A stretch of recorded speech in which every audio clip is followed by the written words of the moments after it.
अमरावतीच्या स्त्री रुग्णालयामध्ये जर आपण पाहिलं तर काल सकाळच्या सुमारास 3:30 वाजता व्हेंटिलेटरचा स्फोट झाला आणि या आगीमध्ये जर आपण पाहिलं तर 3 निष्पाप बाळांना जो आहे तो जीव गमावावा लागला। त्यानंतर जर आपण आता पाहिलं तर हा अतिदक्षता विभाग जो आहे तो प्रतिबंधित करण्यात आलेला आहे। आपण दृश्यांमध्ये बघू शकतो, या ठिकाणी आपण बघू शकतो नवजात शिशु अतिदक्षता संपूर्ण हा विभाग आहे। दुसरीकडे विशेष नवजात शिशु विभाग देखील याच ठिकाणी आहे। काल जर आपण पाहिलं तर या ठिकाणी पहाटे साधारणतः 3:30 वाजताच्या दरम्यान व्हेंटिलेटरचा स्फोट झाला आणि त्यानंतर आग जी आहे ती मोठ्या प्रमाणावर या ठिकाणी पसरली होती।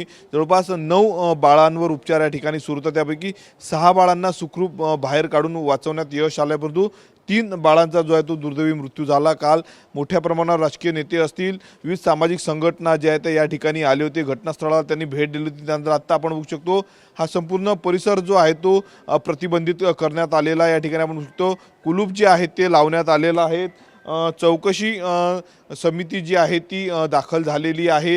आज आपण बघू शकतो उपसंचालक मॅडम जे आहेत या ठिकाणी चौकशी करतात। दुसरीकडे उद्या जर आपण पाहिलं तर वरिष्ठांची एक चौकशी समिती येऊन या संपूर्ण घटनेची चौकशी करणार आहे। तत्पूर्वी या ठिकाणी जर आपण बघू शकतो हा संपूर्ण परिसर जो आहे तो हा अतिदक्षता विभाग ज्या ठिकाणी आग लागली होती तो अतिदक्षता विभाग जो आहे तो सध्या प्रतिबंधित करण्यात आलेला आहे। कोणालाही आता या संपूर्ण विभागात जे आहे ते आता जाता येणार नाही। कॅमेरामन अनिकेत दहातोंडेसह मी स्वप्नील उमाप, TV9 मराठी, अमरावती।